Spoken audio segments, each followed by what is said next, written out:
მოგესალმებით. ამ ვიდეოში მინდა წარმოგიდგინოთ პროგრამები, რომლებიც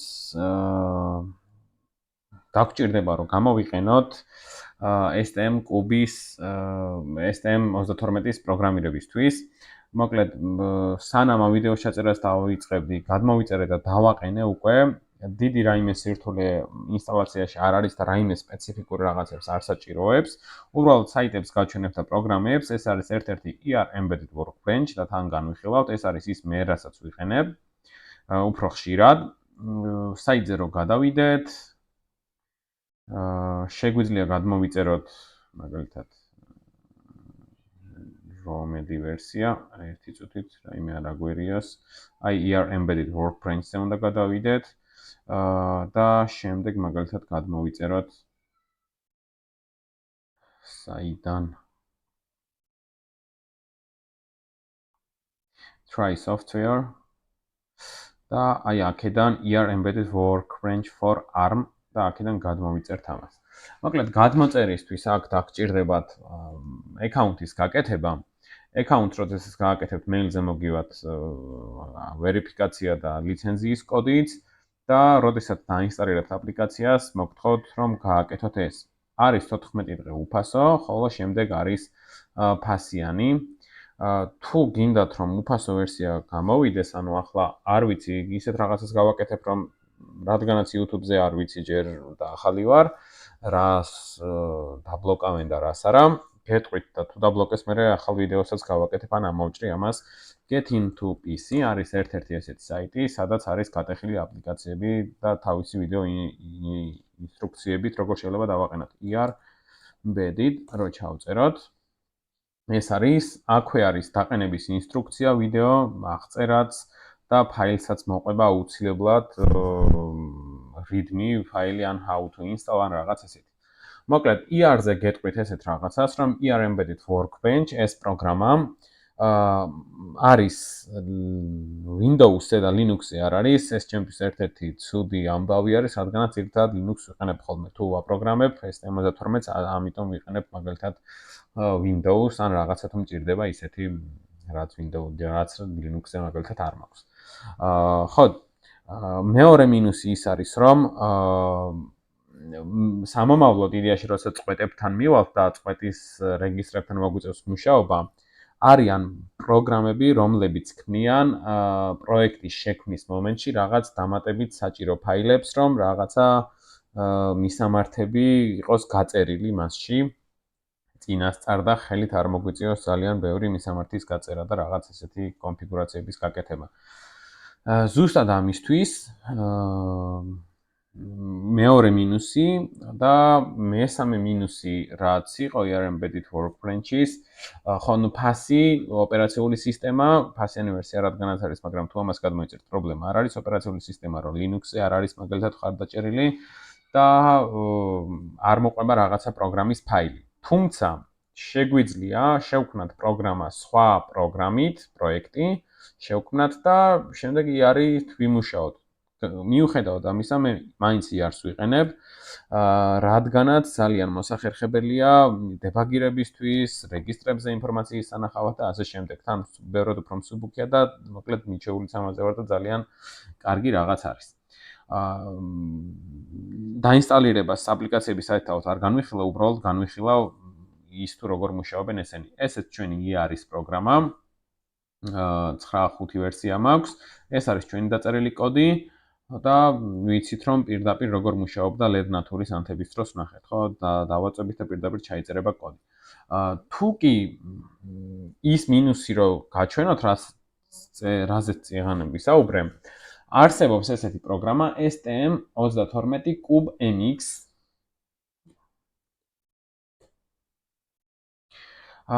CubeMX-ი, რომელიც მაძლევს საშუალებას, რომ გრაფიკულად შევქმნა პროექტი.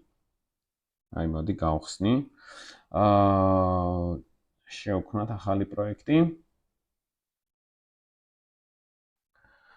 გრაფიკულად მივუთითოთ რა პინების გამოყენება მინდა ან რა პერიფერიალებს ვიყენებ ჩემს პროგრამაში. აქ დაფავორიტებული მაქვს STM32, STM32F 411CU6, აი მაგალითად ამას ავარჩევ. აქ ჩამოიშლება ის პროცესორი, თუ იყენებთ მაგალითად მიხდა ხელი STM32F103 C8T6 არის ის, მე მგონი, ჩაჯდებული ხოლმე. აი აქეთ, მოდი ამასაც დავაფავორიტებ. ორჯერ დავაწექი და გაიხსნა, მოკლედ გრაფიკული ნაწილი იმისა, თუ რაც ამ პროგრამამ რაც შემომთავაზა. ესე იგი, ნახეთ, STM3MX-ით როდესაც გავხსენი, მაქვს ეს პროცესორი, აქვე შემიძლია ავირჩიო, პინზე რა რეჟიმები გავააქტიურო, აქ RCC-ში, ანუ clock-ის წყაროდ რა მიუთითო, რაღაცა რომელი კომუნიკაციის პროტოკოლი გამოვიყენო, მაგალითად UART გამოვიყენო თუ არა და ასე შემდეგ. მოკლედ, როდესაც ამ ყველაფერს გავაკეთებთ ხოლმე, წინასწარ გვხდება მზა პროგრამა, რაღაც clock-იც დავაკონფიგურიროთ, მაგალითად external clock-ი, მისი სიჩქარე და ასე შემდეგ. მოდი რაღაც აქ ესეთი რაღაც რო გავაკეთოთ, მაქსიმალურზე რო გადავიყვანოთ, ხო, არ გვაძლევს ეს იგი. ნუ მოკლედ ამისი მოდიფიკაცია შეგვიძლია ხოლმე ხელით. წინასწარ და როდესაც შევქმნით პროექტს, მაგალითად 1.1.1 დირექტორია იყოს ეს, მერე ვუთითებთ რომელი პროგრამით გვინდა რომ დავაედითოთ ეს პროექტი. ანუ EVARM-ი იგივეა რაც ჩვენი embedded workbench, ეს ჩვენი პროგრამა EVARM-ი. თუ კი EVARM-ს ვიყენებთ, უკვე მიუთითებთ EVARM-ს და generate code. აქ მე მგონი STM ისეთ STM32 მიუთით, რომელიც F108 მიუთით და ხელახლა იწერს. მოდი დავაკენსელებ.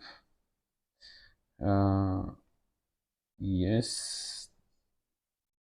და ახალ პროექტს შევქმნი, რომელიც იქნება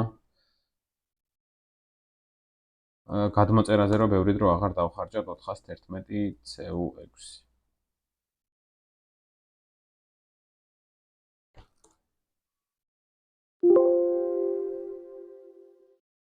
აი ეს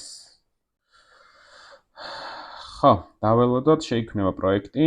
იგივე კონფიგურაციას აღარ გავაკეთებ, უბრალოდ მარტივად რაღაცებს გავაკეთებ, ისეც რომ კოდშიც ვნახოთ რა ცვლილებას მოახდენს მაგალითად ეს ყველაფერი. ნუ დაუშვათ აქაც ეს გადავიყვანეთ. შემდეგ პროექტზე გადავედით 1.1.1 EVARM-ი მიუთითეთ, generate code და ვნახოთ რას გააკეთებს.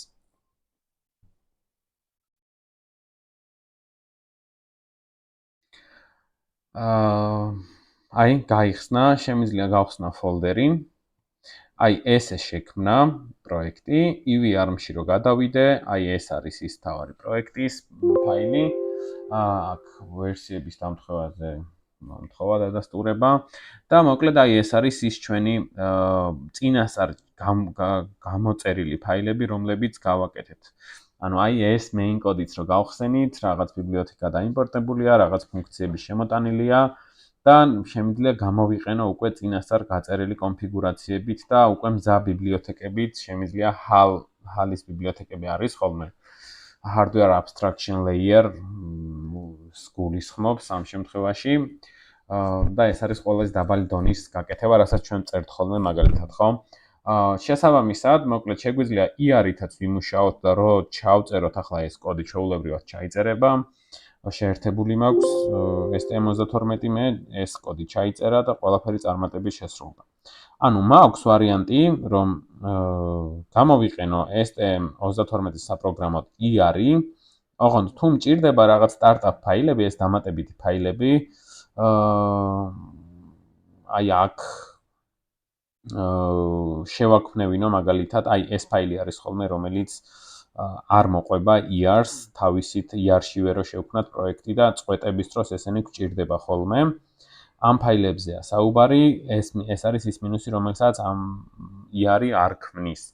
ხოლო თუ მაინც IR-ი გინდათ რომ გამოვიყენოთ, როგორც მე, მაგალითად შეგვიძლია ხოლმე, თუ კი დაგჭირდება ეს ფაილი, შევქმნათ, როგორც ახლა გავაკეთე პროექტი, CubeMX-ში და შემდეგ ER-ში გავხსნათ ეს კოდი. კაი, ER-ს დავხურავ. ეხლა გადავიდეთ STM-Cube ID-ზე.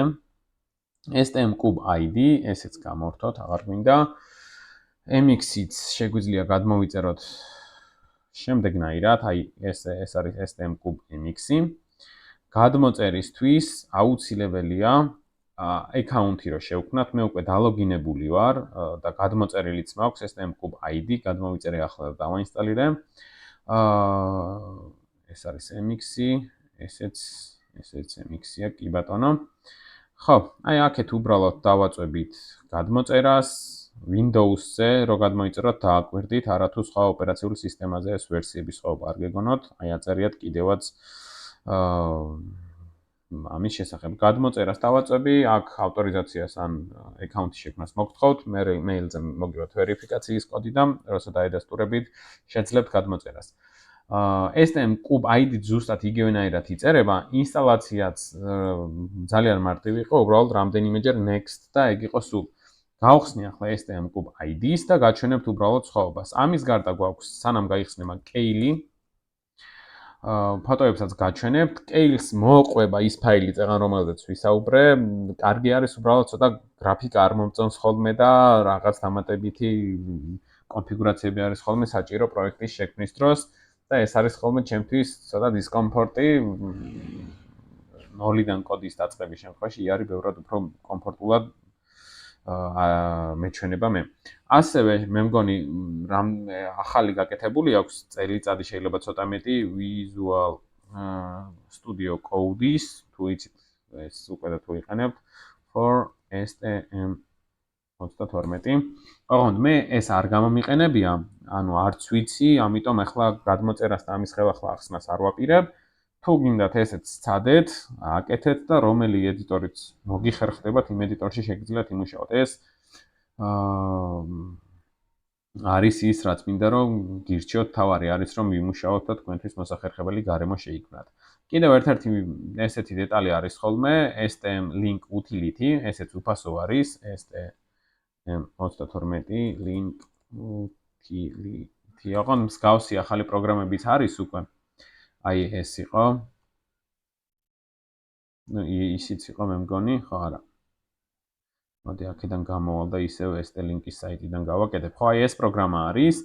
უბრალოდ ეს პროგრამა მაძლევს მაგალითად მეხსიერების ნახვას, დავაკავშირებ ფაილების წაშლას, ესე შიგ-თავს ის წაშლას, დარესეტებას და ასე შემდეგ. მოკლედ ესენი მჭირდება ხოლმე, იმიტომ რომ არის შემთხვევა, როდესაც STM-ი დავაკონფიგურირე, შემდეგ ენერგიის დაზოგვის მიზნით ხმაძილის რეჟიმი მქონდა ჩართული.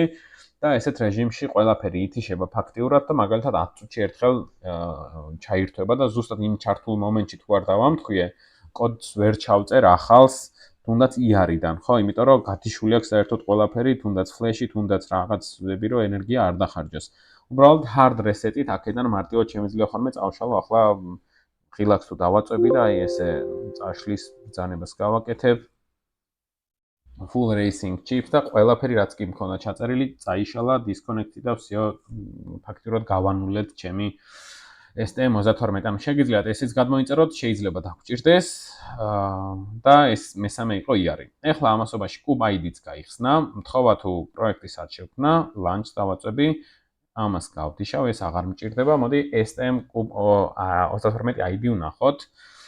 STM-Cube ID ფაქტიურად იგივე არის, რაც Cube MX-ი და დამატებით აქვს, აი აქ უკვე გახსნილი მქონია ესეთი რაღაცა, პროექტი აქ მიჩვეული არ ვარ, უბრალოდ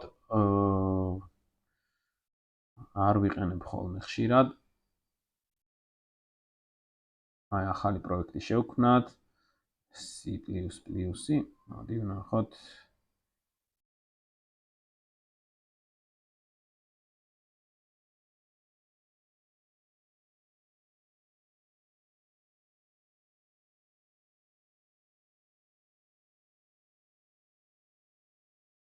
ერთი წუთით რაიმე არ შემეშალოს.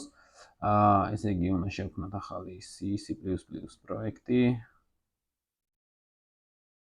არა, საერთოდ ესეთი შევქმნათ. არა, ეს არა, კიდე სხვა რაღაც უნდა გამიკეთებინა.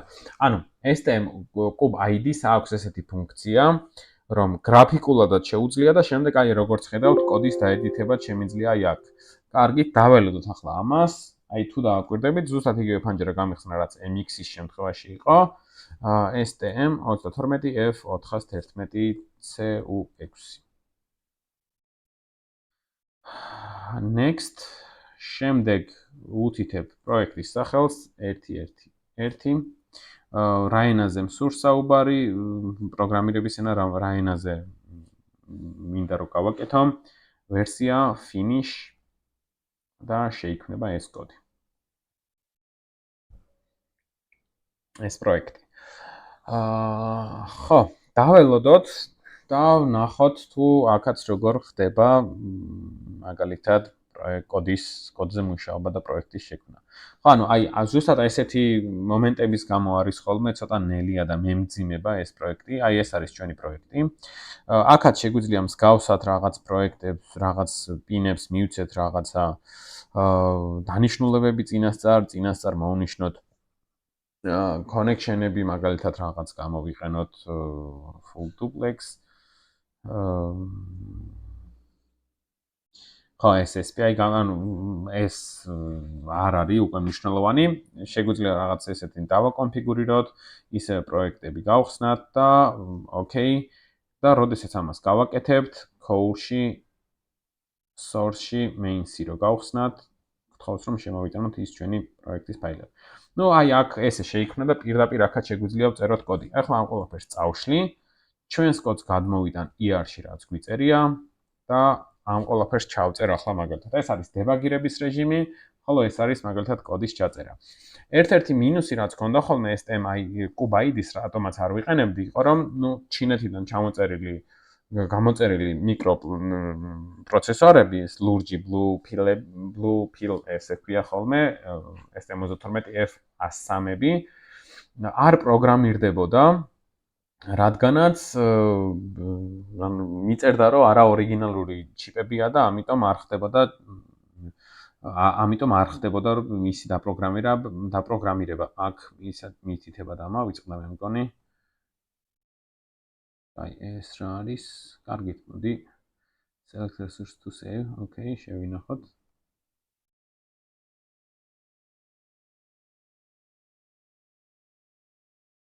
აქ რა მოხდა ძველი პროექტიდან ხო არ გაიხსნა. ერთი წუთით დაველოდოთ. აი ზუსტად ესეთი ხარვეზების გამო იყო ხოლმე რომ ცოტა არ ვიყავი დადებითად განწყობილი ამის მიმართ. აი ახლა გადავწეროთ ეს კოდი.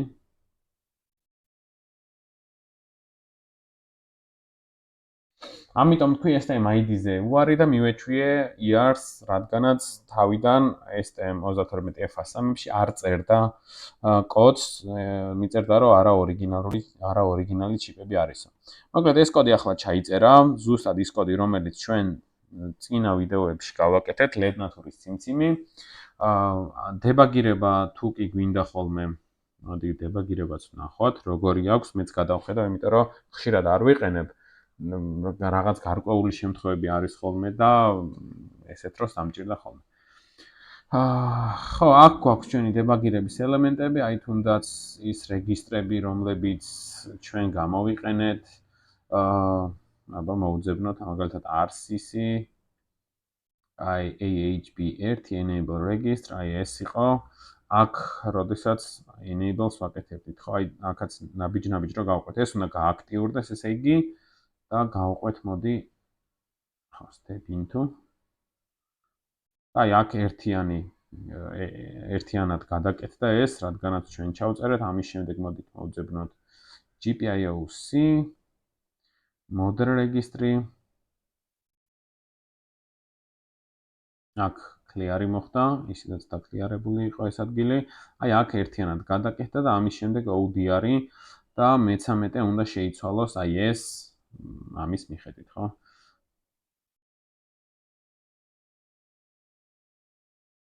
აქ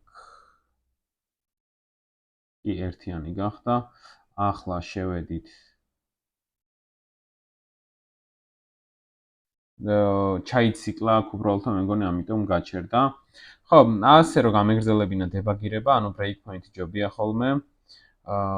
დავსვათ.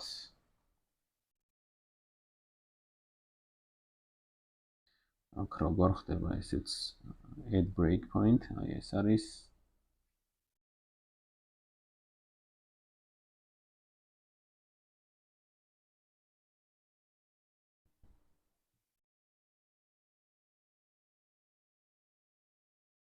დავასტოპოთ და ხელახლა გავუშვათ. ხო, ამ ID-ში უფრო გამოუცდელი ვარ, თუმცა დიდი სირთულე არ არის, თავარია პრინციპი გვესმოდეს, ვიცოდეთ რაც გვჭირდება და როცა ამას ყველაფერს აღმოვაჩენთ, არ გაგვიჭირდება წესით ყველანაირი ფუნქცია იქნება, ხო? მოდი breakpoint-ამდე მოვიდეთ. აი აქამდე მოვიდა, ODR 13-ზე ვნახოთ რა მოხდება. აი ესე გადავახდეთ პირდაპირ. გასუფთავდა. შემდეგ hi ჩაიწერა.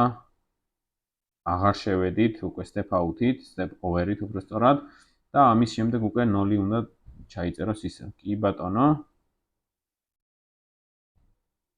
და ესე ხდება მე-13-ზე ხან 0-ის, ხან 1-ის მონაცვლეობა. ძალიან სწრაფად ვაწევი და error-ებს აქეთ მაგიტომ იწერს რეგისტრების პანჯარაში. მოკლედ, სულ ეს არის იმისთვის, რომ ჩვენ კოდი ვწეროთ ხოლმე, შეგიძლიათ გამოიყენოთ STM Cube ID, შეგიძლიათ გამოიყენოთ embedded workbench-ი, UARM-ი და STM Cube MX-ი იმ შემთხვევაში თუ კი UART-ს იყენებთ და მე წყვეტაზე დაგჭირდება ხოლმე რაღაც დეტალების გაკეთება. მოკლედ, ამით ამ ვიდეოთი ახლა დაგემშვიდობებით. მოერგეთ კომპიუტერებზე, მოირგეთ თქვენთვის სასურველი ID, შეგიძლიათ ორივე დააყენოთ, სამივე დააყენოთ და სამომავლოდ რომელიც უფრო მოგეწონებათ, სცადეთ ხოლმე და იმაზე იმუშაოთ უკვე. ხო, აქ დავასტოპებ ამასაც და ვიდეოსაც დავასრულებ. დაგემშვიდობებით მომავალ ვიდეომდე.